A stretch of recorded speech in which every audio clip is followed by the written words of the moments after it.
여러분 한번 따라하시죠. 나는 변할 수 있다. 우리는 변할 수 있다. 예수 안에서 변화된다. 네, 오늘도 예배를 통해서 예수 안에서 변화되시는 저와 여러분이 되시기를 주의 이름으로 축복합니다. 옆에 분하고 인사하시죠. 만나서 반갑습니다. 네, 다시 한번 인사합니다. 선수가 됩시다. 네, 오늘도 의뢰받는 선수가 되시기를 주의 이름으로 축복합니다. 네, 갑자기 여름이 됐어요. 네, 이상 기온이 계속해서 반복될 것이라고 과학자들이 이야기하더라고요. 그래서 이 날씨가 온도가 올라가는 게 문제가 아니라 이 온도가 올라가게 되면요, 경제적으로 어려움을 당하게 돼요. 전기값도 많이 들어가죠. 에너지 소비도 많죠. 여러 가지로 경제적으로 어려워진다고 하니까요. 여러분들 정말 우리가 아껴 쓰고 환경을 위해서 좀 신경을 써야 하지 않을까. 우리 후세대들이 너무 힘들 거 아니에요. 그죠? 더운 날씨에서 또 얼마나 어렵게 살아가겠어요. 그래서 우리가 지금부터 좀 그러니까 분리수거도 잘하고 정말 환경을 위해서 우리가 좀 신경을 써야 되겠다는 그런 생각이 들더라고요. 날씨가 갑자기 이렇게 더우니까. 자, 계속해서 사랑장인 고린도전서 13장의 말씀을 나누고 있는데요. 지난주에는요, 사랑의 은사 중 가장 큰 은사, 그러니까 가장 큰 열매인 사랑에 대해 함께 은혜를 나누었습니다. 자, 바울은요, 고린도 교회 성도들에게 더욱 큰 은사를 사모하라고 이야기합니다. 더욱 큰 은사가 뭐라고요? 더욱 큰 은사가 뭐라고 그랬죠? 사랑의 은사. 네, 예언의 은사도 있고 병 고치는 은사도 있고 방언의 은사도 있고 여러 가지 은사가 있잖아요. 예, 그 중에서 가장 큰 은사가 바로 사랑의 은사라고 이렇게 이야기를 하는 거죠. 왜냐하면요, 사랑은요, 다른 은사와 같이 사라지지 않고 영원한 것이기 때문에 그렇습니다. 네, 다른 은사들은 여러분 천상이 도래하면요, 종말이 오면은요, 세상에 있는 모든 것들은 다 사라지거든요. 근데 어떻게 해요? 뭐만 남는다고요? 사랑만이 남는다는 거예요. 사랑은 사라지지 않고 영원히 남아서요. 정말 우리가 영원히 살아가며 살아간다는 것입니다. 자, 이렇게 바울은요, 고린도 교회를 향해 사랑을 소개하면서 이 은사가 고린도 교회 성도들에게 꼭 필요한 것이라고 강조하고 있을 정도로 전체 한 장을, 고린도서 13장 전체를 사랑에 대해서 기록을 한 것입니다. 자, 고린도 교회는요, 말과 지식을 비롯한 성령의 은사들이 너무나도 풍족했어요. 그러니까 은사를 많이 받은 성도들이 많았다는 것이죠. 그리고 그리스도의 증거가 견고했던 그런 아주 아름다운 교회였습니다. 그러나 성도들 가운데 이 분열도 있었고 분쟁도 있었고요. 그 다음에 자기 자랑을 너무 많이 했던 것이죠. 그리고 음행으로 더럽혀졌을 뿐만 아니라 이 공동체 가운데 죄악을 통한히 여기지 않고 오히려 교만한 모습을 보였다는 것입니다. 자, 바울은 그런 고린도 교회의 모습을 가리켜 육신에 속했고 그리스도 안에서 어린아이 같다고 이렇게 책망하는 것을 볼 수가 있습니다. 오늘도 본문에 보면요, 어린아이 같았다. 어린아이, 옛날에 다 어린아이 같았다. 우리도 마찬가지잖아요. 어린아이 시절에는요, 철이 없어가지고요, 아무것도 몰랐잖아요. 부모의 사랑도 모르고, 철 없을 때는요, 정말 부모를 잘 이해를 못했어요. 그런데 자녀를 키우다 보니까요, 그제서야 비로소 이 어린아이의 철없는 것을 버리고 깨닫게 되더라고요. 그래서 정말 이 고린도 교회가 영적으로 어린아이 같았다는 것입니다. 그래서 이런 교회를 향해 바울은요, 사랑을 통해 성숙하고 장성한 분량에 이를 것을 권면하고 있어요. 그러니까 어른처럼 성장할 것을, 영적으로도 성장해야 되잖아요. 그래서 우리가 육적으로만 성장하는 것이 아니라 영적으로도 계속해서 성장해 나가야 돼요. 이 성장통이 멈추면 안 됩니다. 물론 육신의 몸은 나이가 들면 성장통이 멈추지만요, 영적인 몸은요, 계속해서 성장해요. 하나님이 오시는 그날까지 성장할 수 있습니다. 그래서 육신과 영혼이 그게 다른 거예요. 그래서 우리는요, 계속해서 성장해야 돼요. 자, 바울은 또한 고린도 교회가 사랑을 통해 바른 기독교 가치관을 세상에 드러내줄 것을 기대하고 있습니다. 우리 그리스도인들이 문제가 무엇입니까? 세상에 나가서 그리스도인이 아니에요. 세상 사람과 똑같이 사는 거죠.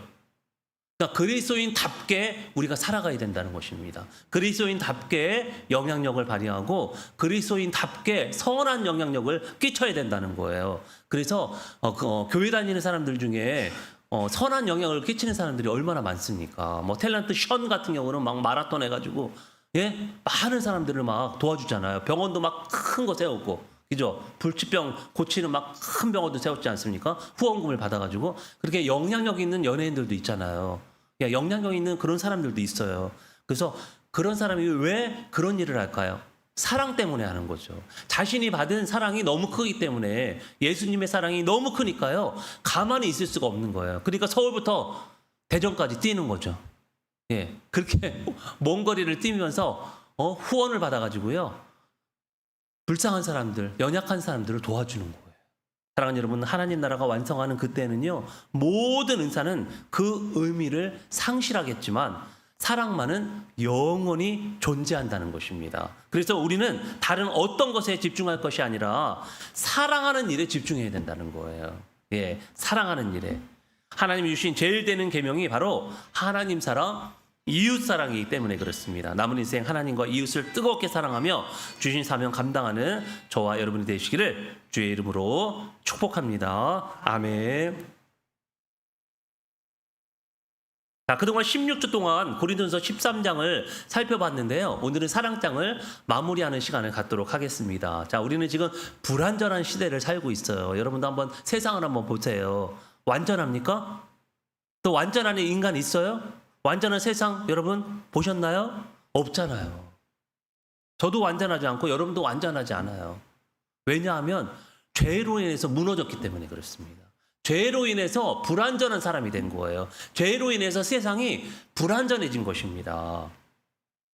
지금 우리 눈에 보이는 것들은요, 완전하지 않은 불완전한 것들이라는 말이죠. 왜냐하면 우리 눈에 보이는 것들은요, 모두 다 없어질 것이기 때문에 그렇습니다.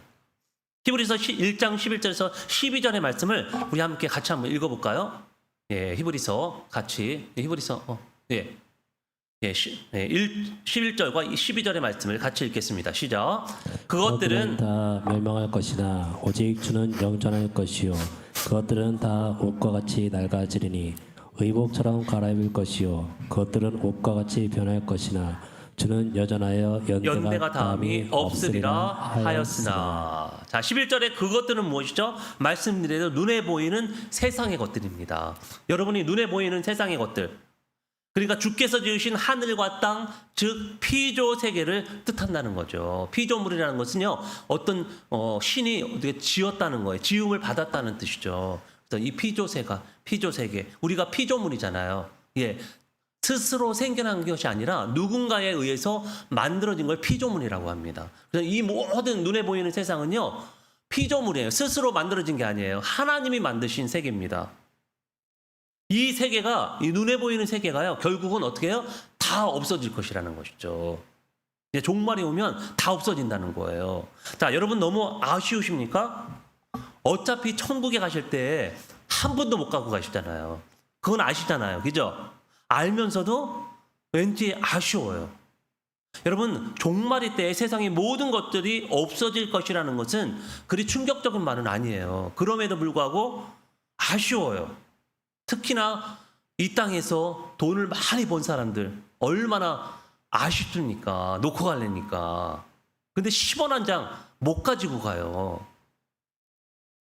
여러분, 천상은요, 불완전한 세상이 아니라 완전한 세상이라고 합니다.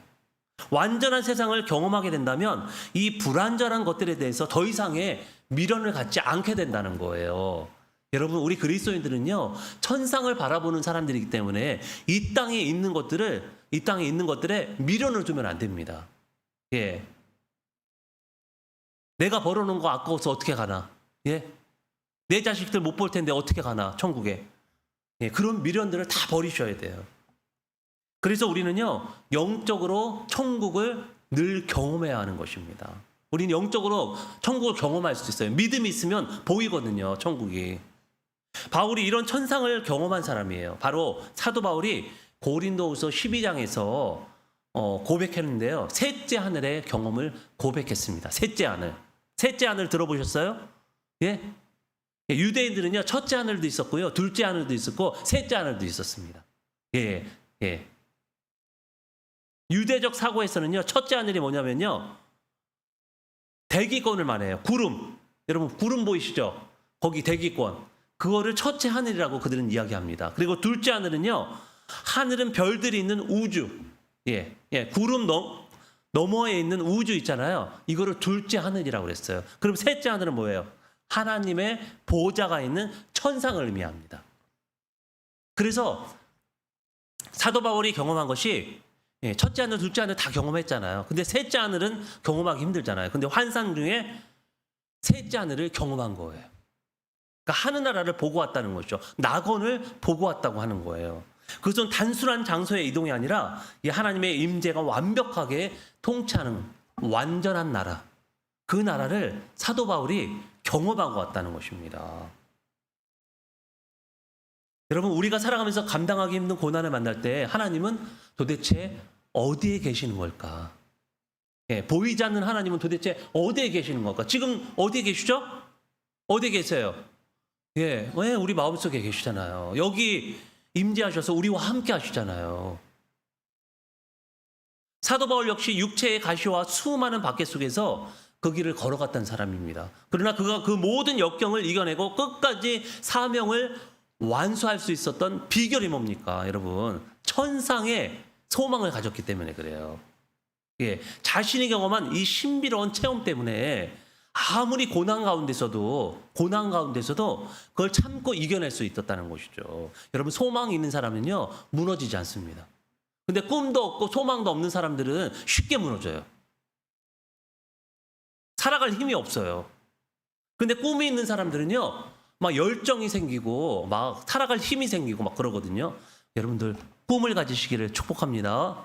하나님 안에서 꿈을 가지세요. 여러분, 연세 들었다고 해서 꿈을 못 갖는다는 것은요, 그거는 불행한 거예요. 하나님은요, 노인들도 꿈을 가지라고 말씀하셨어요. 꿈을 꾸라고 하셨잖아요. 자, 고린도후서 12장 4절에 보면요, 바울이 이런 고백을 하는데요. 한번 읽어볼까요? 4절의 말씀을 같이 한번 읽어보도록 하겠습니다. 시작. 그가 낙원으로 이끌려가서 말로 표현할 수 없는 말을 들었으니 사람이 가히 이르지 못할 말이로다. 자, 이렇게 하나님께서 바울에게 이 엄청난 세계를 보여주신 이유는요, 자신을 자랑케 하기 위함이 아니에요. 천국에 나 천국에 갔다 왔고 천국 보고 왔다고 자랑하는 사람들 있잖아요. 하나님이 자랑하라고 천국을 보여주실까요? 아닙니다. 오히려 그 반대입니다. 하나님은 바울에게 육체의 가시를 주셨어요. 여기서 가시라는 것은 질병을 주셨다는 거예요. 여러분, 어떤 가시가 지금 갖고 계십니까? 저도 가시가 있어요. 아마 우리 권사님도 지사님도 다 가시가 있으실 거예요. 질병이 하나씩 다 가지고 있잖아요. 이 사도 바울도 거품을 일으키면서 쓰러지는 그런 간질병 같은 그런 질병이 있었어요. 그러니까 막 복음을 전하다가도 쓰러지고, 전도하다고 쓰러지고, 얼마나 힘들어요. 그래서 이 가시를 제발 걷어갈 것을 기도했지만요, 내 은혜가 족하다고 하나님께서 말씀하셨습니다. 네가 받은 은혜가 많기 때문에 그 가시 하나쯤은 가지고 살아라는 거예요. 그 가시로 인해서 겸손해지라는 거죠. 낮아지라는 거예요. 교만하지 말라는 거죠. 자, 천국을 본 바울은요, 이제 이 땅의 고난을 다르게 해석하기 시작합니다. 그러니까 천국을 보니까, 완전한 하늘나라를 보니까 이 땅에서 일어나는 일들에 대해서 해석이 달라졌다는 거예요. 신앙은 뭐라고 그랬죠? 여러분, 신앙은 해석이잖아요. 해석을 어떻게 하냐에 따라서 우리의 인생이 달라집니다. 지금 여러분, 무엇 때문에 고통 가운데 계십니까? 땅의 문제만 바라보면 절망뿐이라는 거예요. 그러나 바울이 보았던 셋째 하늘을 소망한다면 참고 인내할 힘이 생긴다는 거죠. 여러분, 하늘 소망으로 날마다 승리하시는 저와 여러분이 되시기를 주의 이름으로 축복합니다. 아멘. 하늘 소망 가지셔야 돼요. 우리가 부활의 소망과 하늘 소망, 이건 필수입니다. 신앙인에게. 이 두 가지를 가져야지만요, 우리가 넘어졌다가도 다시 일어나고, 실망했다가도, 낙심했다가도 다시 일어나게 되는 거예요. 자, 여러분, 이렇게 세상의 것들은요, 다 불완전하고 어린아이의 수준입니다. 속담에 그런 말 있죠? 개구리 올챙이죠? 생각 못한다. 이 말은 형편이 나아진 사람이 과거에 어렵거나 미숙했던 시절을 잊고 처음부터 잘났던 것처럼 뽐내거나 아랫사람을 무시하는 태도를 꼬집는 말이에요. 그래서 올챙이 시절을 모른다고. 자, 고린도 교회 성도들이 그랬습니다. 자신들의 올챙이 시절은 생각 못하고요. 은사를 자랑하고 지식을 자랑하고 자신의 가진 것을 자랑했다는 거예요. 참으로 어리석은 인간이죠. 자, 우리가 가진 이 모든 것들이 사라질 것이라는 것을 깨닫지 못했기 때문에 그렇습니다.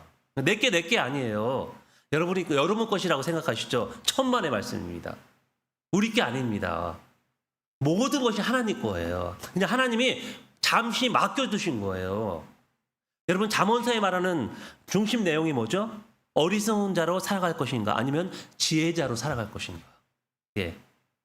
우상을 섬기며 살아갈 것인가, 하나님만을 경외할 것인가. 그 문제를 잠언서에서 이야기하고 있습니다. 여러분,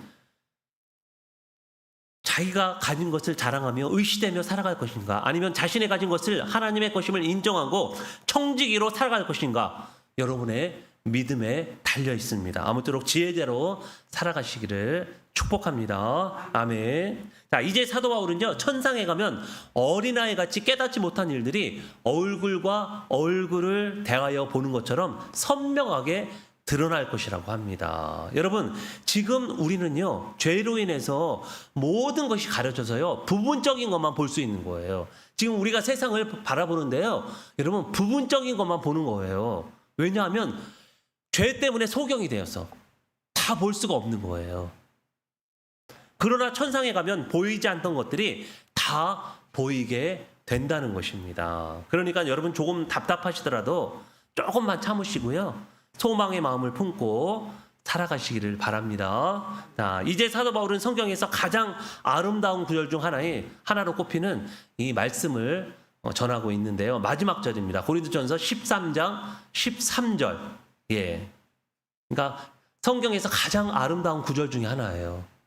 흔히 사랑장이라고 불리는 이 장의 결론이자 핵심 구절입니다. 자, 13절 같이 한번 읽어볼까요? 13절입니다. 시작. 그런즉 믿음, 소망, 사랑, 이 세 가지는 항상 있을 것인데 그 중에 제일은 사랑이라. 자, 말씀드린 대로 세상의 모든 것들은요, 시간이 흐르면 변하거나 사라집니다. 하지만 하나님과 우리 사이, 그리고 사람과 사람 사이를 잇는 믿음, 소망, 사랑은 결코 떨어지지 않고 영원히 남는다는 거예요. 여러분, 믿으십니까? 네, 믿음, 소망, 사랑, 이것이 남는다는 것이죠. 여러분, 믿음이라는 것은요, 우리 신앙의 뿌리이자 기초입니다. 믿음이 없이는요, 구원받을 수도 없고요, 믿음이 없이는 천국에 갈 수도 없어요. 그렇기 때문에 여러분, 천국문을 통과하기 위해서는요, 구원의 문을 통과하기 위해서는 반드시 이 믿음이라는 것을 소유하셔야 된다는 거예요. 그리고 믿음이 있는 자는요, 자동적으로 소망이 생기는데요. 왜 소망이 되십니까? 하나님이 내 아버지가 되잖아요. 기업으로 물려받을 생각을 한번 해보세요. 예, 제가 어느 날 갑자기 삼성에 자식으로 밝혀졌어. 예, 그럼 어떻겠어요? 여러분, 소망이 생기겠죠. 와, 나도 이제 살만큼 살아가겠구나. 그런 소망을 가지잖아요. 근데 이 천지 만물을 지으신 하나님이 나의 아버지가 되시니까 그분이 가진 기업이 나의 것이 된다고 생각해 보세요.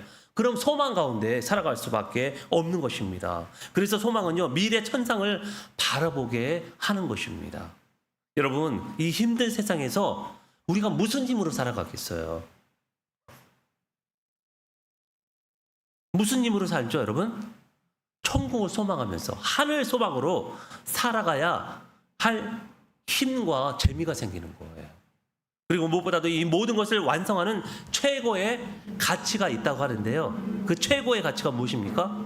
믿음, 소망을 완성하는 최고의 가치, 바로 사랑입니다. 사랑이에요. 왜 사랑이 최고의 가치일까요? 천국에 가면 믿음은 성취로, 소망은 실상으로 바뀌어 더 이상 추구하지 않아도 되지만요, 사랑은 영원히 남아서 천국에서 지속되기 때문에 그렇습니다. 여러분, 천국에 가면요, 딴 거 할 거 없어요. 하나님을 찬양하면서 서로 사랑하는 일밖에 없습니다. 예. 사랑하는 여러분, 하나님은 사랑이십니다. 그 사랑이 뭐길래 하나밖에 없는 독생자를 우리에게 보내셔서 십자가에 내어 주신 것일까요? 우리도 이제 사랑을 받게만 하지 말고 흘려 보내야 합니다. 사랑은 아무리 사랑해도요, 달지가 않거든요. 오히려 사랑을 하면 더 차고 넘칩니다. 정말 신기하죠? 남한테 한번 줘보세요. 자꾸만. 남한테 자꾸만 줘보면요. 풍성해진다는 거예요. 오히려. 좀 너무 신기해요. 예, 너무 신기합니다. 아까 제가 션이란 연예인을 제가 말씀드렸잖아요. 하루에 10,000원씩 기부하기로 작정했대요. 근데 하루에 10,000원씩 기부한다는 게 여러분 쉽겠어요? 어렵겠어요? 아무리 뭐 그 사람이 뭐 대단한 뭐 유명한 사람도 아니었어요. 그냥 가수에 불과했고 그냥 크리스찬인데 하루에 10,000원씩 기부하기로 작정을 한 거예요. 그랬더니 하나님께서요 그에게 부를 가져다 주는 거예요. 막 그러니까 그 사람이 막 광고에도 나오고 막 뭐 여기저기 나오는 거예요. 방송 여기저기에. 그러면서 막 부자가 됐어요. 하루에 10,000원씩뿐만 아니라요 그 이상도 수십억 원을 기부를 했습니다. 너무 신기하죠? 그러니까 사랑하면 사랑할수록요 더 풍성해져요, 삶이. 여러분 아끼면 어떻게 될까요? 아끼면 뭐 된다고 그래요? 아끼면 똥. 아끼면 똥 된다고 하잖아요. 그러니까 너무 아끼지 마시고요. 그냥 어느 정도 좀 쓰시고 그냥 누리세요. 예, 그거 다 가져갈 거 아니잖아요. 뭐 여기 다 남겨놔봤자 뭐 자식들이 차지할 텐데 자식들 버릇 나빠지고 그죠? 웬만큼 다 쓰고 가세요. 웬만큼 다 쓰고 가시고 여러분 사랑도 아끼지 말고 쓰세요. 사랑 내가 일 썼다고 해서 일이 사라지는 게 아닙니다. 일을 쓰면 2개가 더 생겨요. 2개 쓰면 4개가 생기고. 예, 그렇기 때문에 사랑이라는 것은요 계속해서 우리의 삶이 더 쓰면 쓸수록 풍성해진다는 것이죠. 여러분 믿음, 소망, 사랑 중에 제일은 뭐라고요?